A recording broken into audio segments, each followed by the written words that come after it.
Bon, bonjour à tous, bienvenue. Je vois qu'il y a des dames, c'est bien. Ce sont les dames qui amènent les messieurs en conversation, c'est une bonne chose. Alors, on va parler pendant 20 minutes d'un sujet qui fait controverse et débat depuis 20 ans. Donc on va essayer de vous éclaircir la situation. Alors un petit rappel sur la prostate. C'est une petite glande, vous voyez, qui est sous la vessie, de la taille du châtaigne environ, qui sert à fabriquer essentiellement le sperme. Les spermatozoïdes sont fabriqués par les testicules. Vous voyez cette glande qui est située sous la vessie, on comprend bien aisément que lorsqu'elle grossit, elle comprime l'urètre et cela va gêner l'écoulement de l'urine.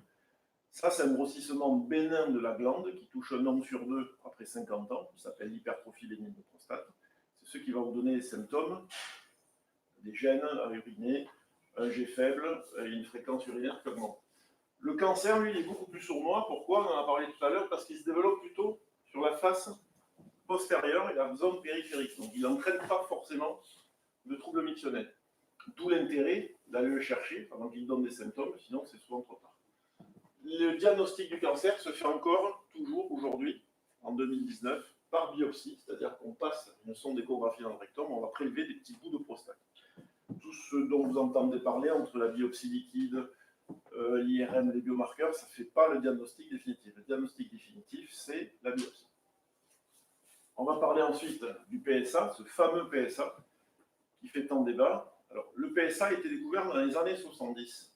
Et c'est suite à une demande des polices scientifiques du monde entier d'un marqueur spécifique du sperme pour les affaires de viol. Pas de spermatozoïdes, parce qu'il y avait des violeurs qui étaient azoospermes ou vasectomisés, ça ne pouvait pas prouver la culpabilité. Donc deux équipes se sont mises à travailler sur ce sujet, vous voyez, c'est de la sérendipité. Une équipe japonaise, une équipe américaine. C'est l'équipe américaine qui a publié dans une revue anglo-saxonne et qui a été retenue comme découvreur, alors qu'en fait c'est l'équipe japonaise qui l'a trouvé avant. Et ils ont trouvé un marqueur très spécifique de la prostate. Il n'y a que la prostate qui sécrète ce marqueur, cette protéine, qu'ils ont appelé PSA, prostate spécifique antigène. Voilà, et donc c'est un marqueur, c'est une protéine qui était inconnue jusque-là dans le sperme et qui est très spécifique de la prostate. Alors ça se fait par une simple prise de sang, 10 €, vous voyez. Et son arrivée en pratique clinique quotidienne dans les années 80 a révolutionné la prise en charge. C'est-à-dire dans les années 80, on s'est aperçu que ce taux de PSA était augmenté quand il y avait des maladies évoluées de la prostate, des cancers évolués de la prostate. Et donc ça a déclenché une épidémie, façon de parler, c'est pas contagieux, mais une épidémie de diagnostic de cancer de prostate. Avec des bonnes choses, c'est-à-dire qu'on diagnostiquait le cancer à des stades plus précoces qu'avant, mais aussi parfois quelques excès, parce que ça a diagnostiqué en fait beaucoup de cancers indolents peu significatifs. Il y a d'autres causes d'augmentation du PSA. Le PSA est spécifique de la prostate, de l'organe, mais pas du cancer de prostate. Si vous avez une infection, une prostatite, le PSA peut monter jusqu'à 80-90. Une intervention, des biopsies, une cystoscopie, ça peut vous augmenter aussi le PSA. Il est conseillé 48 heures d'abstinence avant de doser un PSA. Le vélo, ça, c'est très important dans le grand public. Il y a beaucoup d'hommes qui disent « Moi, j'ai un PSA 6, mais je fais du vélo, donc c'est pas la peine de consulter. » Erreur. Quand vous faites du vélo, vous êtes assis sur votre périnée. Ça ne touche pas la prostate. Si quand vous faites du vélo, vous appuyez sur la prostate, ça veut dire que vous avez oublié la selle. Il y a un petit problème. Donc, consultez si vous avez un PSA élevé. Il y a des études qui ont été faites même avant Paris-Roubaix. Le PSA était plus bas à l'arrivée à Roubaix qu'au départ à Paris. Donc, on ne peut pas dire scientifiquement que le PSA que le vélo est une cause d'augmentation du PSA. Alors, les facteurs de risque connus, il y a les familles à prostate, on en parlera vite fait tout à l'heure. Il y a des antécédents familiaux qui font que votre risque personnel augmente. Il y a l'ethnie. Le noir américain fait plus de cancer de prostate que le caucasien blanc, qui en fait plus que l'asiatique. Il y a l'âge, il y a une augmentation continue du risque avec l'âge. Et il y aurait la valeur du PSA 50 ans qui déterminerait peut-être votre risque personnel individualisé de développer un cancer de prostate. Je vous ai mis ces deux images pour vous dire qu'entre le paysan chinois qui travaille toute la journée et qui se nourrit à l'alimentation traditionnelle asiatique par rapport au noir américain, l'obèse gavé de hamburger, le facteur de risque relatif, il varie de 1 à 100. Les cancers héréditaires, ouais. Généralement, c'est 5 fois plus que... Non, c'est l'inverse. Les formes héréditaires, il faut y penser, c'est la famille Mitterrand, c'est très classique. Alors on pense à 3, s'il y a 3 cas de prostate chez les apparentés du premier degré ou du deuxième degré, ou alors, très important, si vous avez 2 cas de cancer de prostate diagnostiqués jeunes. Si vous avez un patient qui vous dit « mon frère en a eu un à 50 ans, mon père à 52 ans », il faut penser à des formes familiales. C'est souvent des mutations génétiques au niveau des gènes BRCA1, BRCA2. C'est lié un peu au sein. Donc il faut surveiller plus aussi les enfants mâles de femmes qui ont eu un cancer du sein, et vice-versa. Alors, la valeur du PSA, une fois qu'on a trouvé ce PSA, ça a été très compliqué de définir une norme, parce que ce n'est pas une norme naturelle, si vous voulez. Il a fallu, statistiquement, faire des groupes. Si vous avez un PSA supérieur à 100 en l'absence de toute infection, on a plus de 98% de risque de vous trouver un cancer. Si vous avez un PSA inférieur à 1,5, c'est entre 1 et 5%. Donc on s'est mis une barrière à 4. 4, ça correspond environ à 15-20%. Mais cette barrière statistique, ça vaut pour une population. Ça veut rien dire pour vous en tant qu'individu. Si vous avez une prostatite chronique, si vous avez une grosse prostate, ce taux peut varier et peut chez vous être plus élevé. D'où l'intérêt, toujours, de voir un urologue qui va expertiser tout ça. Ce qu'il faut retenir, c'est que votre taux de PSA à 50 ans va déterminer la fréquence et le risque que vous avez de développer un cancer de prostate. Vous êtes dans le décile le plus important de votre tranche d'âge, vous avez une chance sur 2 de vous faire diagnostiquer dans les 30 ans qui viennent un cancer de prostate et quasiment 8 à 10% vont faire des métastases. Donc ce groupe-là, il faudra le serrer. Donc ça, c'est suite à des grandes études épidémiologiques de cohortes européennes qu'on a défini ces groupes à risque. Alors, il y a une population au risque, on l'a vu, les familles à l'interrogatoire. L'homme de 50 ans qui a un PSA à plus d'1,6, avec une petite prostate sans infection, il va être classé plus à risque et lui, il faudra le surveiller tous les ans. Si vous avez un PSA inférieur à 0,5, vous avez un risque beaucoup moindre. Donc ça, c'est la population au risque. Ceux-là, il faudra les serrer de près. PSA tous les ans, consultation auprès de neurologue si le PSA est supérieur à 4, mais surtout pas s'affoler.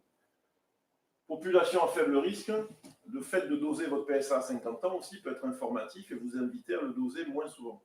Si vous avez un PSA à 60 ans en moins de 1, il est presque inutile de poursuivre votre surveillance. Vous avez un risque infinitésimal dans les 15 ans qui viennent de développer un cancer. Donc on essaie de personnaliser, vous voyez, le dosage du PSA plutôt que de doser un PSA tous les ans à tout le monde. Et après, toujours pareil, la voie du milieu, la troisième voie, la voie intermédiaire. Donc là, on n'arrête pas la prescription, mais on diminue un peu la fréquence de prescription. Alors le PSA, on va essayer de clore un peu cette polémique. Vous avez tous vu, c'est des marronniers dans la presse. Hein. Je suis pour, je suis contre, c'est un scandale, il faut dépister, il ne faut pas. Bon, bref, c'est difficile à comprendre. C'est plus un quiproquo qu'une polémique. Et il faut savoir de quoi on parle, si vous voulez. Il y a une différence entre le dépistage et le diagnostic précoce. Après, un peu de bon sens. Il y a des urologues, des professeurs de radiothérapie, des professeurs d'urologie très connus se font faire leur PSA, se font diagnostiquer un cancer de prostate s'il le faut et se font opérer et traiter s'il le faut. C'est des gens qui sont en contact de cette maladie depuis 20-30 ans. Ils ne sont pas tous fous ni masochistes. Donc ça, c'est un truc de base à comprendre. Le dépistage, c'est quoi? Écoutez-moi, plutôt que de lire la diapo c'est des termes scientifiques. Le dépistage, c'est pathologie chez vous. La Haute Autorité de Santé, actuellement, ne recommande pas le dépistage de masse du cancer de prostate par le biais du PSA, car il n'y a pas d'études qui ont prouvé d'impact sur la survie globale de cette population. On verra pourquoi. Ça ne veut pas dire qu'il ne faut pas faire pour vous en tant qu'individu votre PSA. Ce qui n'est pas forcément utile à l'échelle d'une population n'est pas forcément inutile pour vous en tant qu'individu. La HAS dit que ça ne sert à rien parce qu'il n'y a pas d'impact sur la survie globale, parce qu'on risque d'augmenter la détection de cancers peu significatifs indolents et de surtraiter trop derrière. Ce n'est pas parce qu'au niveau d'une population, on risque d'entraîner des diagnostics de cancers peu significatifs que pour vous, en tant qu'individu, on ne doit pas chercher un éventuel cancer agressif qui vous ampute des années de vie. Donc ce qui est bon pour une population n'est pas forcément bon pour vous et vice-versa. Et le cas typique, c'est les impôts. Les impôts, c'est très bon pour la collectivité, pour la société. Pour vous, en tant qu'individu, pour votre budget individuel, c'est pas forcément bon. Le PSA, c'est un peu l'inverse. Pour la société, pour la population globale, c'est pas forcément utile, mais pour vous, en tant qu'individu, ça peut l'être et vous sauver des années de vie. Le diagnostic précoce individuel, ça, c'est vous, c'est votre prise en charge, c'est le boulot de votre urologue et de votre médecin. Il va vous expliquer qu'est-ce que le PSA, si vous avez intérêt à le faire ou pas en fonction de vos antécédents familiaux, et il va vous proposer le droit de savoir quel est votre risque d'aller plus loin dans la démarche. Donc, le but n'est pas de dépister tous les cancers de prostate et de tous les traiter, c'est de ne pas passer à côté d'un cancer agressif qui puisse vous amputer des années de vie. Donc le PSA, si on résume, c'est un très bel outil qui a peut-être été trop utilisé ou mal utilisé, mais la position de l'HAS qui a été prise à tort, en termes global, on ne fait pas de PSA pour la population, ça a été compris, interdiction de faire le PSA pour vous en tant qu'individu. Ça n'a pas de sens et c'est déraisonnable. C'est comme si vous disiez, il y a des accidents de voiture, l'outil qui sert à se déplacer, qui est la voiture, on la supprime pour plus qu'il y ait d'accident. Non, il faut supprimer le volant aux alcooliques et au chauffage. D'accord ? Alors, pour vous dire un peu l'utilité de ce PSA, une image étant plus parlante que sans discours, vous voyez, quand le PSA a été introduit dans les années 90 en pratique clinique, la chute de diagnostic au moment métastatique. Quand j'étais étudiant en médecine il y a longtemps dans le service du professeur Grasset, il y a plus de 25 ans maintenant, il y a plus de malades sur 2 qui arrivaient dans le service métastatique. C'est ce que vous a dit un peu M. Dubois. On lui mettait des hormones, on ne pouvait pas le guérir. Ce taux, il est actuellement à 5%. Donc on est passé de plus d'un patient sur 2 à 5%. Vous voyez déjà l'utilité. Même si on ne rajoute pas forcément beaucoup d'années de vie, parce que la population qui est dépistée, c'est une population entre 65 et 70 ans, et quand même on rajoute de la qualité de vie. C'est toujours mieux d'être pris avant de faire une métastase osseuse. Alors d'où vient cette polémique? Ça vient d'une étude américaine. C'est la PLCO. C'est une étude d'ailleurs qui ne s'est pas intéressée qu'à la prostate, qui s'est intéressée à la prostate, au poumon, au côlon et à l'ovaire. Et dans cette étude, ils ont comparé un groupe dépisté par le PSA, un groupe témoin, un groupe qui faisait de son PSA par rapport à un groupe témoin qui était censé ne pas en faire. Et donc ils n'ont pas vu de différence de mortalité. Il se trouve que le groupe témoin, qui était censé être vierge de PSA, dans ce groupe-là, plus de la moitié des patients avaient fait leur PSA. C'était un groupe en fait dépisté de façon clandestine. Donc quand vous comparez un groupe dépisté à un autre groupe dépisté, c'est normal qu'on ne voit pas trop de différence. Donc cette étude, elle a été malmenée au point de vue méthodologique, toute la communauté scientifique le reconnaît. Heureusement, il y a une étude européenne, le RSPC, qui a été beaucoup mieux menée au point de vue méthodologique. On a eu de la chance dans l'Hérault, peut-être certains d'entre vous ont participé, mais l'Hérault a été le département pilote de cette étude, grâce au fait que nous ayons dans l'Hérault un registre des tumeurs. Et une des chevilles ouvrières d'ailleurs de ce dépistage, ça a été le docteur Ribillard, qui va vous parler tout à l'heure. Cette étude, elle montre qu'à 15 ans, il y a un impact sur la survie spécifique, la mortalité spécifique par cancer de prostate d'environ 25 à 30% dans le groupe qui a fait le PSA. Donc on arrive au taux du sein. Donc il y a un impact positif sur la mortalité spécifique. Et ce que vous disait M. Dubois tout à l'heure, c'est que c'est surtout important chez les sujets entre 55 et 65 ans. Vous voyez ? Ensuite, il y a eu, donc ça c'est l'étude, je vous passe les diapos, hein, et ce taux augmente, on est à 18 ans de suivi maintenant, cette diminution de la mortalité continue. Il y a eu une étude en 2017 qui a fait beaucoup de bruit et qui a été beaucoup repris dans les médias en public. Alors ils ont essayé de dépolluer statistiquement l'étude américaine. Alors, ne me demandez pas comment ils ont fait, c'est très compliqué, c'est des tambouilles de statisticiens. Mais ils en sont arrivés à la même conclusion que l'étude de RSPC. Il y a bien une diminution de la mortalité spécifique du cancer de prostate chez les patients qui font le PSA régulièrement. Donc l'observation actuellement en France est qu'on est quasiment dans une situation de dépistage. On s'aperçoit qu'il y a une baisse de la mortalité par cancer de prostate, environ 4% par an, alors que le nombre de nouveaux cas a beaucoup augmenté. Et c'est lié à deux choses. Le fait qu'on diagnostique à des phases plus précoces de la maladie. Plus on diagnostique précocement, plus on a de chances de guérir. C'est pas ça, mais il faut le rappeler. Et enfin, il y a aussi une amélioration de la prise en charge des protocoles à chaque étape de la maladie, que ce soit au moment avant les biopsies avec les IRM, la prise en charge chirurgicale, radiothérapie, tout a progressé. Même la phase chez les patients métastatiques, il y a eu de gros progrès ces dernières années. Peut-être Hélène chez vous en parlera. Donc, ce qui fait qu'on est dans une baisse de la mortalité alors que l'incidence augmente. Donc, ça marche.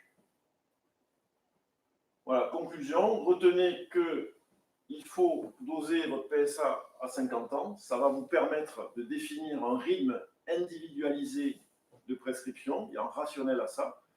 Si vous êtes dans un groupe à faible risque, c'est une bonne nouvelle, vous ne doserez que tous les quinquennats.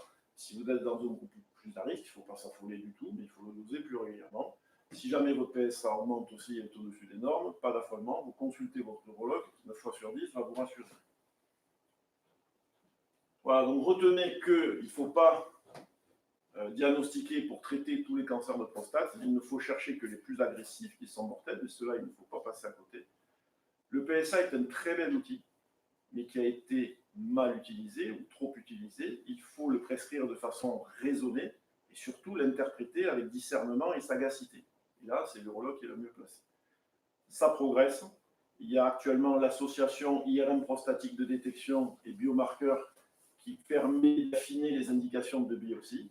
Et on fait moins de biopsies inutiles, entre guillemets. Enfin, si jamais on vous diagnostique un cancer de prostate, ne vous affolez pas. Il y a 30% des patients actuellement qui sont sous surveillance active, c'est-à-dire surveillés et traités différemment sans perte de chance. Et si, in fine, vous devez être traité parce que c'est une lésion un peu plus agressive, tous les traitements augmentent et s'améliorent, que ce soit la radiothérapie, la chirurgie, les traitements focaux, comme on verra. Voilà, donc ayez confiance. J'aime bien cette diapo, vous voyez, hein, ça c'est la relation médicale telle que je la vois. Hein. Votre confiance nous engage, on en a conscience et on essaie de mettre du cœur à l'ouvrage. Je vous remercie. Vous êtes où, à droite ou à gauche? Je suis à gauche, mais je peux être à droite et j'en suis conscient. Voilà, si vous avez des questions, n'hésitez pas. Des questions? Pas de questions, tout est clair? Le cas de dépistage, il peut avoir des risques de propagation de métastases ou pas?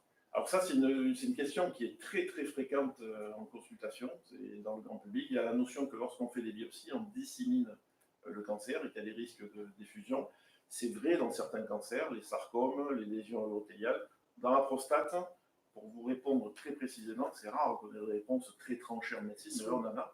On fait environ entre 100 et 150 000 biopsies par an de prostate, je pense, depuis une vingtaine d'années. Ça n'a jamais été décrit. Voilà, donc c'est non, pas de souci. On ne transmet pas, on ne diffuse pas un cancer de prostate en faisant des biopsies. Le risque majeur de la biopsie, c'est l'infection, 2%, la prostatite post-biopsie. Moi, je regarde plusieurs émissions, notamment j'ai eu contact aux États-Unis. Deux, trois médecins canadiens qui sont vraiment balèzes par rapport à Harvard University, mon professeur ou autre, je discute avec. Honnêtement, ils m'ont donné la même indication, mais on leur a dû dire qu'ils vous ont copié. C'est bon, j'ai réussi. Ce qu'il faut dire, c'est qu'il y a beaucoup. La France aime les débats. On est dans une société maintenant où tout le monde est expert de tout. Vous regardez le cancer de la prostate 3 heures sur Internet, les patients se sentent experts. Et il y a des médecins qui ont participé à ça. Alors, c'est souvent des omnipraticiens, des médecins généralistes, pour qui j'ai le plus grand respect. C'est une spécialité très difficile, mais on ne peut pas être spécialiste en tout. Les médecins qui participent à ce débat, à cette polémique sur le dépistage, je les admire, ils sont omniscients, parce qu'ils sont contre les vaccins, ils vous expliquent que la vaccination, c'est machin. Ils sont contre le dépistage du cancer du sein par mammographie, donc ils sont experts en sein, experts en immuno, experts en infection, experts en prostate. Chapeau, quoi. Voilà. Et s'il vous plaît, si vous pourriez évoquer le problème du scanner de la prostate. Alors le scanner est un très mauvais examen pour la prostate. C'est l'IRM qui est un très bon examen. Et l'IRM s'intercale de plus en plus dans cette phase de diagnostic précoce, c'est-à-dire que maintenant, depuis cette année, d'ailleurs, je posais une question d'actualité, depuis cette année, dans les recommandations de l'Association française d'urologie, il est recommandé de demander une IRM lorsqu'on a une suspicion de cancer de prostate. C'est l'urologue qui le demande, de demander une IRM avant de faire les biopsies. Parce que s'il y a une cible, ça nous permettra de faire des biopsies ciblées qui sont plus rentables en termes de diagnostic. Et qu'est-ce que détermine la première IRM? Alors l'IRM, c'est un examen qui est très puissant, qui est très spécifique quand il est négatif. D'accord? Une IRM négative est plus fiable qu'une IRM où il y a une cible. Une IRM négative actuellement, ça a une valeur prédictive négative de plus de 90% de cancer significatif dans la prostate. On peut vous dire à plus de 90%. Qu'est-ce que c'est une IRM négative? Une IRM sensible, normale, qui est considérée par un radiologue spécifique, un radiologue spécialiste de la prostate. Quand il dit qu'il n'y a pas de cible, c'est une IRM normale. Cet examen-là a une très forte valeur prédictive négative de cancer significatif. On peut passer à côté de cancer peu significatif. À la limite, ce n'est pas très grave parce qu'on les surveille. Mais si vous avez un cancer agressif, un score 8 de Gleason par exemple, ou 9, l'IRM ne passe pas à côté. C'est un très bon exemple. C'est-à-dire que si l'IRM est négatif, on peut éviter la biopsie. Non, ça, c'est pas recommandé encore. D'accord. Voilà. S'il y a un PSA qui augmente régulièrement, malgré une IRM qui reste négative, si l'urologue a une suspicion en fonction des antécédents de votre cinétique du PSA, du toucher et tout ça, même si l'IRM est négative, on va y aller. On a quelques cas où, bien que l'IRM ait été négative, la biopsie s'est avérée positive. C'est toujours l'urologue, in fine, qui décide, c'est pas l'IRM. Et la biopsie, je crois qu'on fait 12 prélèvements. Alors la biopsie, la recommandation, c'est 12 prélèvements, 6 dans chaque lobe, c'est une cartographie. Il y a eu plein d'études là-dessus, ça aussi c'est validé, c'est scientifique. C'est le meilleur compromis entre la puissance de détection, de diagnostic et les complications. Si vous faites 21 biopsies, il y a plus de risque d'infection que 12, donc en général on est à 12. Avec les biopsies ciblées, c'est 12 biopsies, on fait toujours la cartographie, plus des biopsies ciblées par fusion d'image dans la zone tumorale. Donc ça fait une quinzaine de prélèvements. On ne fait pas que la cible. Ce n'est pas encore recommandé de biopsier que dans la cible. L'infection prostatique, c'est pas pareil que l'infection urinaire ou ça se traduit par l'infection urinaire? Alors l'infection urinaire, la cystite chez l'homme, ça n'existe pas. Non, mais je parle pas. Donc c'est de la fièvre, c'est une prostatite. Souvent, c'est des germes à bout qui ont été secoués par la biopsie et le prélèvement. On passe par voie rectale aussi. Alors bien qu'on prenne toutes les précautions de lavement, d'une analyse d'urine stérile, on vous fait croquer des antibiotiques quelques heures avant le prélèvement, tout ça. Malgré ça, il y a toujours 2% incompressible d'infection. Il faut le savoir. Pourquoi sous-traitement par la Vodar vous dit que c'est moi? Votre confrère m'a parlé donc que le PSA devait être à multiplier par 2 après que l'histoire. Oui. La Vodart, c'est un médicament qu'on donne pour diminuer un peu la taille de la prostate lorsqu'on est gêné pour uriner, en espérant que ça améliore les choses. Et c'est un inhibiteur de la dihydrotestostérone. C'est un inhibiteur de la 5-alpha-réductase, c'est un peu compliqué. C'est une enzyme qui permet la transformation de la testostérone en dihydrotestostérone, qui est le métabolite actif de la testostérone. Celui qui fait tomber les cheveux, celui qui... Voilà. Et donc, sachant ça, ça a un effet un peu d'hormonothérapie light.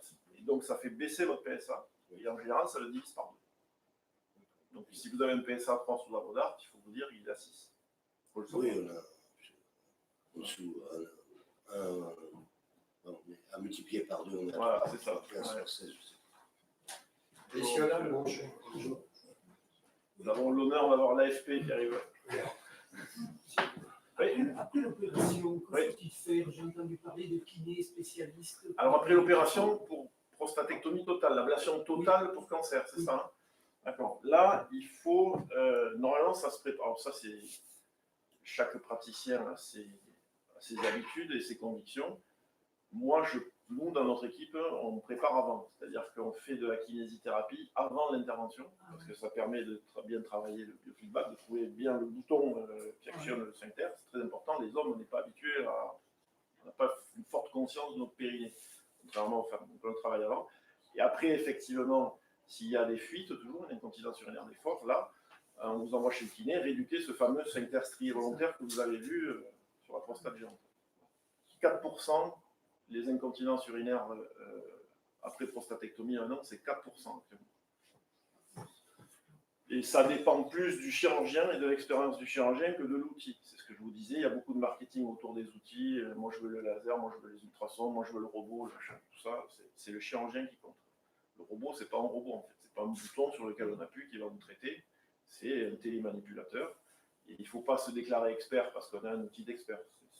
C'est l'usager de l'outil, c'est l'ouvrier qui fait l'outil et pas l'inverse. Il ne faut pas l'oublier. Bon, je pense que M. Nino est là. Je ne le connais pas, mais je pense que c'est vous. Voilà. Et je vais lui passer la parole. Donc, on a de la chance d'avoir M. Grégory Nino, qui est professeur à l'Université de Montpellier, spécialiste des traitements complémentaires. Alors, il va vous expliquer tout ça mieux que moi. Je l'ai invité aussi pour apprendre beaucoup de choses moi-même. Et on sait, quand on a une relation de confiance avec les patients, beaucoup nous disent qu'ils font des médecines parallèles, complémentaires, machin. Alors, on va parler des traitements complémentaires, pas alternatifs. Et c'est quelque chose qui agite beaucoup le monde biomédical. Oui. Je voulais poser de la question. Ouais. Est-ce que la diminution des spermatozoïdes vous donne une indication sur le cancer? Alors, c'est décrit, une hypospermie, c'est la moindre sécrétion de sperme avec l'âge, c'est normal. Si à 50 ans, vous avez moins de sécrétion de sperme, ça peut être un signe d'obstruction des canaux éjaculateurs. Ça peut être un cancer. Mais ce n'est pas comme ça que ça serait à l'heure du PSA et de l'IRM. Ce n'est pas un signe, mais ça peut détecter. Et après, il y a la classique hémospermie. Hémo sans spermie, avoir du sang dans le sperme. Ça, c'est dans tous les livres de médecine. C'est écrit en lettres d'or. Moi, j'ai dû diagnostiquer en 20 ans un ou deux cancers sur l'hémospermie. Le trois quarts du temps, il n'y a rien. Voilà. Monsieur Nino, merci beaucoup. Bonjour.